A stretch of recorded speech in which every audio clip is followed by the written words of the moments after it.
Guys, welcome back to another video. It's Sunday edition और आज है day 20 of 180 days to RRB PO. और क्योंकि आज संडे है तो आज मोस्ट ऑफ द जो काम है वो रिवीजन वाला ही रहेगा। जैसे कि आज की मेरी जो टू डू लिस्ट है उसमें है वो cab revision, weekly PDF CA का सेकेंड वीक है फेब का, और फिर उसका टेस्ट होगा। फिर 120 रूल्स ऑफ ग्रामर को रिवीजन करना है, क्वांट्स के प्रैक्टिस करना है। जैसा कि मैंने अपनी पुरानी वीडियो में बताया था कि मेरे को अपने क्वांट्स की जो स्पीड है उसको इंक्रीज़ करना है। जो मेरे मार्क्स हैं, जब मैं अटैम्प्ट करती हूँ मॉक में तो मेरे मार्क्स ऐसे 20-22 के आसपास ही रहते हैं, इतने ही अटैम्प्ट हो पाते हैं। मुझे उसको इंक्रीज़ करना है, इसलिए मैंने ऐसा सोचा कि डेली प्रैक्टिस करूँगी क्वेश्चंस की। फिर मेरे को अपने कॉलेज की पढ़ाई करनी है, असाइनमेंट बनाना है, वो सब अलग से काम है, उतना करना है। और इस वीडियो में अपनी गाइडली की जो मेगा लाइव मॉक हुए थे, 4 हुए थे 21 से एक दिन पहले यानी 20 तारीख को, उसके स्कोर भी दिखाने वाली हूँ। और आप में से जिसका पेपर हो गया है do let me know in the comment section कि कैसा गया नहीं गया। और मैंने तो नहीं दिया ये वाला पेपर क्योंकि मैं एलिजिबल ही नहीं हूँ। तो सबसे पहले मैंने स्टार्ट किया था मिक्सचर एंड एलिगेशन की पीडीएफ। और जब मैंने आशीष सर की मैथ्स हीरो कोर्स वाली मतलब सारी क्लासेस कर ली थी, तो उसमें एक होती है जम्बो पीडीएफ और एक होती है प्रैक्टिस पीडीएफ। तो मैंने सारी प्रैक्टिस पीडीएफ तो कर ली थी, पर जो जम्बो पीडीएफ जिसमें 500 क्वेश्चन होते हैं वो वाली नहीं की थी। मतलब यूजुअली 500 होते हैं, बाकी किसी में 200-250 भी होते हैं, तो वो वाली नहीं की थी। तो मैंने सोचा कि अभी जो मैं प्रैक्टिस करूँगी क्वेश्चन वो वहीं से करूँगी। तो आज मैंने मिक्सचर एंड एलिगेशन वाला टॉपिक स्टार्ट किया था, जिसमें मैंने स्टार्टिंग के 50 क्वेश्चन करने का सोचा था और मैंने किया भी वो। लेकिन जो मैंने ऑब्ज़र्व किया वो क्वेश्चन करते टाइम पे वो ये था कि मैं क्वेश्चन की जो कॉन्सेप्ट है उनको पकड़ तो पा रही हूँ, पर जो कैलकुलेशन करने वाला पार्ट होता है तो एंड में जाके या तो मैं कैलकुलेशन में गलती कर दे रही हूँ, ऐसे प्लस माइनस की गलती कर दे रही हूँ, या फिर डिजिट्स गलत लिख दे रही हूँ। तो ऐसी गलती बहुत ज़्यादा हो रही थी। और ये क्वेश्चंस करने का मोटिव यही है कि देखो, जब एक टाइप के क्वेश्चन बार बार ही हम प्रैक्टिस कर लेते हैं तो वो हमें काइंड ऑफ एकदम ऐसे छप जाते हैं दिमाग में, तो फिर मॉक के टाइम पे फिर वो इजीली एकदम स्पीड में हो पाएंगे। और अगर बात करूँ गाइडली के जो मेगा एसबीआई क्लर्क प्रीलिम्स का जो भी मॉक चल रहा था, तो जो पहला वाला था स्लॉट 1 वाला, उसमें मैंने 64 अटैम्प्ट किए थे, 54 स्कोर था। और उस टाइम पे मतलब क्या हुआ था कि मेरे ना सारे पज़ल फंसते जा रहे थे, है ना, अरिथमेटिक के क्वेश्चन फंस रहे थे।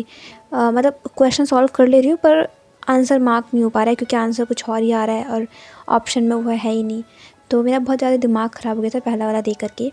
फिर मैंने थोड़ा ब्रेक लेकर के फिर दूसरा वाला स्लॉट दिया था, उसमें मैंने और ही कम अटैम्प्ट किए, 60 अटैम्प्ट किए, और उसका स्कोर तो एकदम ही ज़मीन के अंदर 48.75।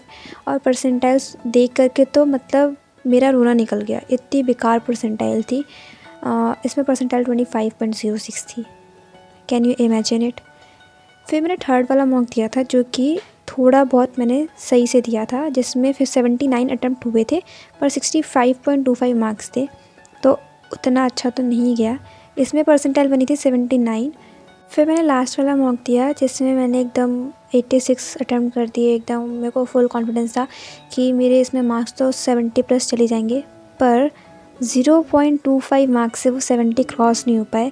मेरा जो स्कोर है 69.75 रह गया और जो परसेंटाइल थी वो 80.61 थी। इस वाले मॉक में मैंने रीजनिंग में ऑलमोस्ट पूरे के पूरे अटैम्प्ट किए थे, नहीं ऑलमोस्ट क्या बोल रही, पूरे ही अटैम्प्ट किए थे, 35 अटैम्प्ट किए थे, जिसमें से 4 गलत हो गए थे। तो ये रहा मेरा गाइडली के चारों मॉक का स्कोर। इस दिन मैंने 2 मॉक और दिए थे, टेक्स्ट बुक और एसपी स्मार्ट कीड़ा का, उनका स्कोर भी ऐसे 60-70 के आसपास था। और अभी हो क्या रहा है कि जैसे मैं जिस एग्ज़ाम के लिए एलिजिबल होंगी वो आरआरबी होगा प्रोबेबली, और जो मैं मॉक्स दे रही हूँ वो एसबीआई क्लर्क के दे रही हूँ। तो जो रीज़न है वो ये है कि एक तो ये लाइव है, तो मतलब मेरा कुछ पैसा वैसा जा नहीं रहा है, मेरे को सिर्फ देना होता है, और अगर मैंने दिए तो ये फालतू में बेकार हो जाएंगे। और सेकंड कि अगर एसबीआई क्लर्क का अगर प्रीलिम्स का मैं क्वेश्चन कर रही हूँ तो ऑटोमेटिकली वो आरआरबी का भी हो जाएगा। बस ये है कि हाँ, थोड़ा स्पीड का ध्यान देना होगा आरआरबी में, तो उसके लिए फिर मैं अभी मॉक लगाना स्टार्ट कर दूँगी। मैंने पिछले कुछ दिनों में आरआरबी के भी मॉक्स दिए हैं। If you haven't watch those videos तो आप मेरी पुरानी वीडियोज़ में जा कर के देख सकते हो। तो 1.5 घंटे में 50 क्वेश्चन किए हैं मैंने।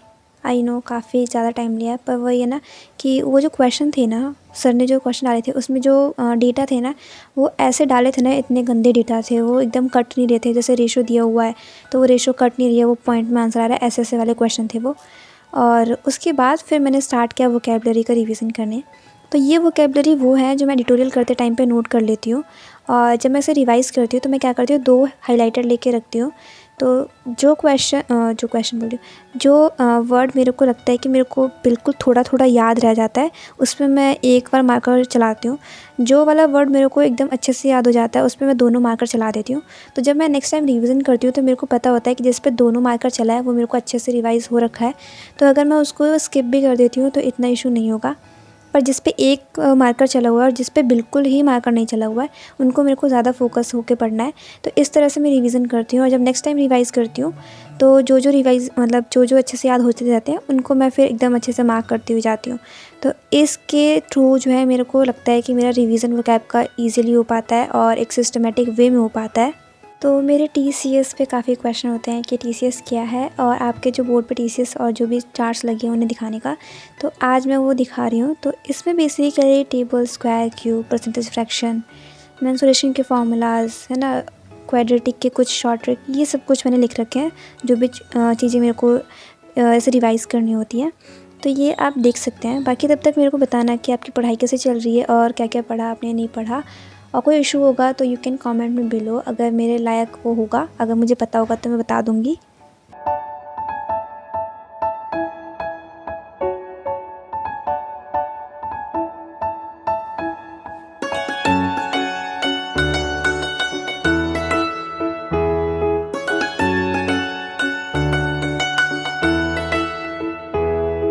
फिर 2 घंटे के ब्रेक के बाद मैंने स्टार्ट किया सबसे टफ़ काम, जो कि था सीए की सेकंड वीक के पूरी की पूरी पीडीएफ पढ़ना। मतलब ऐसे वीकली पीडीएफ में मेरी मौत आ जाती है, पता नहीं मंथली जब करूँगी तब क्या होगा। मैंने सीए जैन में स्टार्ट कर दिया था, पर जैन में क्या हुआ था कि मैंने कुछ दिन के जो करंट अफेयर्स है वो छोड़ दिए थे। थर्ड वीक की जो वीकली पीडीएफ है वो की थी, पर फोर्थ की नहीं की थी। और फिर क्योंकि मैंने थर्ड वीक से ही स्टार्ट किया था सीए करना, तो मंथली पीडीएफ मैं क्या ही पढ़ती। तो जैन वाला जो था वो काफ़ी अनइवन सा रहा था, पर मैंने फ़ेब से कंसिस्टेंटली पढ़ा है। मैंने फ़र्स्ट वीक का भी पीडीएफ पढ़ा था और डेली भी पढ़ती आ रही हूँ। तो बेसिकली मैं क्या करती हूँ, डेली पीडीएफ पढ़ती हूँ, वीकली में वीकली पढ़ती हूँ। और अब जब मंथली लगेगा, मतलब मंथ एंड होगा, तो मंथली पढ़ूँगी। एंड मंथली में तो पता नहीं क्या होगा, अभी से सोच के डर लगता है। एक क्वेश्चन ये भी था कि कितने मंथ का सीए मतलब ऐसे इनफ रहता है। तो देखो, लास्ट ईयर जो आरआरबी का जीए वाला सेक्शन था वो देख के तो पता ही नहीं चलता कितने मंथ का सीए इनफ है, क्योंकि काफ़ी पुराने भी आए थे। पर एक स्टैंडर्ड जो है वो 4 से 6 महीने का है। जितने भी मैंने यूट्यूबर्स को देखा है जो क्लर्क और पीओ निकाल चुके हैं वो बताते हैं कि 4 से 6 महीने इनफ होता है। पर मैं क्या है, 1 महीने एक्स्ट्रा लेके चल रही हूँ कि क्या होता है, स्टार्टिंग में हमें एडजस्ट होने में टाइम लगता है और एकदम अच्छे से नहीं कर पाते हैं। जैसे मेरे साथ हुआ जैन वाला मंथ, जो मेरा आधा जैन का मंथ गया था, तो इसलिए मैंने थोड़ा पहले से स्टार्ट कर दिया ताकि मेरे को इसमें एडजस्ट होने में टाइम लगे। प्लस मेरे को सीए बिल्कुल पसंद नहीं था, तो इस वजह से और मैंने थोड़ा पहले स्टार्ट किया था ताकि मेरी एक हैबिट डेवलप हो जाए सीए करने की। और जिस डेप्थ में स्मार्ट कीड़ा पे जो क्वेश्चन होते हैं सीए के, वो देख के तो मुझे बिल्कुल नहीं लगता कि प्री के बाद और मेन से पहले जीए पोर्शन कंप्लीट करना पॉसिबल है। इसीलिए पहले से ही स्टार्ट कर देना चाहिए, क्योंकि मतलब सही में बहुत डेप्थ में क्वेश्चन होते हैं, इतने कि मतलब मेरे से तो डेटा तक याद नहीं हो पा रहे हैं। हर चीज़ में एकदम एकदम प्रिसाइज डेटा मेरे से तो एकदम ऐसे ऊपर याद हो पा रहे हैं। आज वाला भी जो मॉक था, जो ये सीए का जो क्विज़ था, उसमें 140 क्वेश्चन थे, ठीक है, पूरे ऐसे वीक के। जब मैं ये पीडीएफ पढ़ रही थी ना, तो इस वाले पीडीएफ में particularly second week of Feb में बहुत सारे डेटा हैं, बहुत सारे, और इतने सारे तो मेरे से याद होने मतलब मेरे बस की नहीं थी। और मैं क्या करती हूँ, मैं ना डेली पढ़ती हूँ पीडीएफ या फिर वीकली पढ़ती हूँ, तो मैं याद करने की कोशिश नहीं करती, मैं सिर्फ रीड करती जाती हूँ। तो मैं रीड करने के बेसिस पे ही क्विज़ लगाती हूँ। तो जब मैंने क्विज़ लगाया ना, तो क्विज़ लगाते टाइम पे ही मेरे को पता चल रहा था कि आज जो है स्कोर कम आने वाला है, क्योंकि मेरे को डेटा याद नहीं हो रहे थे। खैर मैंने याद भी नहीं किया था। डेटा वर्स मेरे को स्टार्ट करना है, पर प्रॉब्लम ये है कि एक तो वो अभी सेकेंड वीक ऑफ फ़ेब तक अपडेट हुआ है, वो भी मैंने एक बार चेक नहीं किया है, शायद अभी नहीं हुआ है अपडेट। और दूसरा ये कि सीए की जो वीकली पीडीएफ है ना, वो और वोकैब रिवीजन करने में ना मेरा मोस्ट ऑफ द टाइम चला जाता है संडे का, क्योंकि ये पीडीएफ पूरी करते करते 2 घंटे लग जाते हैं। फिर मॉक 2 मतलब क्विज़ 2 इसका वो 1 घंटे का होता है, 3 घंटे ऐसे हो गए। फिर वोकैब का रिवीजन करो 2 घंटे उसमें चल गए, 5 घंटे तो ऐसे ही चले जाते हैं। और संडे का दिन होता है तो थोड़ा सा लेट उठती हूँ, तो उस वजह से भी थोड़ा टाइम चला जाता है। तो आधा से ज़्यादा दिन ऐसे ही चला जाता है, इस वजह से नहीं डेटा वर्स कर पाती हूँ। डेटा वर्स कुछ सर का मतलब एक काइंड ऑफ कुछ आविष्कार है जिसमें वो 5 मिनट के अंदर में वो डेटा याद करवा देते हैं। और I really want to try that video और दैट डेटावर्स, ताकि मुझे पता चले कि हाँ मेरे लिए भी वो सही है या नहीं है, पर वही ये टाइम नहीं मिल पा रहा है। मुझे लगता है मेरे को किसी वीकडे में उसको ट्राई करके देखना पड़ेगा, तभी पता चलेगा मेरे को। फिर पीडीएफ करने के बाद दिया मैंने ये क्विज़, और इसमें मैंने 70 अटैम्प्ट किए थे, 70 छोड़ दिए थे। मुझे पता था मार्क्स बेकार ही आएंगे। इस बार जो मार्क्स थे कट ऑफ भी क्लियर नहीं हो पाई। बाकी पिछली 2-3 बार मैंने दिया है सीए की पीडीएफ का, उसमें मेरे कट ऑफ से ऊपर मार्क्स थे। पिछली बार तो काफ़ी सही थे, उसमें 65 के आसपास थे, कट ऑफ से 10 नंबर ऊपर। इस बार तो 5-5.5 नंबर कमी आ गया। तो थोड़ा डेटा पे ध्यान देना पड़ेगा। अब मेरे को डेटावर्स जल्द से जल्द स्टार्ट करना पड़ेगा। इसके बाद फिर मैंने लिया ब्रेक और 120 रूल्स ऑफ ग्रामर स्टार्ट किया। 120 रूल्स ऑफ ग्रामर मैंने काफ़ी टाइम पहले किया था, अब मेरे को दोबारा करना पड़ेगा क्योंकि एरर डिटेक्शन में मेरे को थोड़ी प्रॉब्लम आ रही है और वो वाले क्वेश्चन गलत भी हो रहे हैं। तो आज मैंने 30 रूल किए हैं, बाकी के 30 नेक्स्ट डे करते रहेंगे।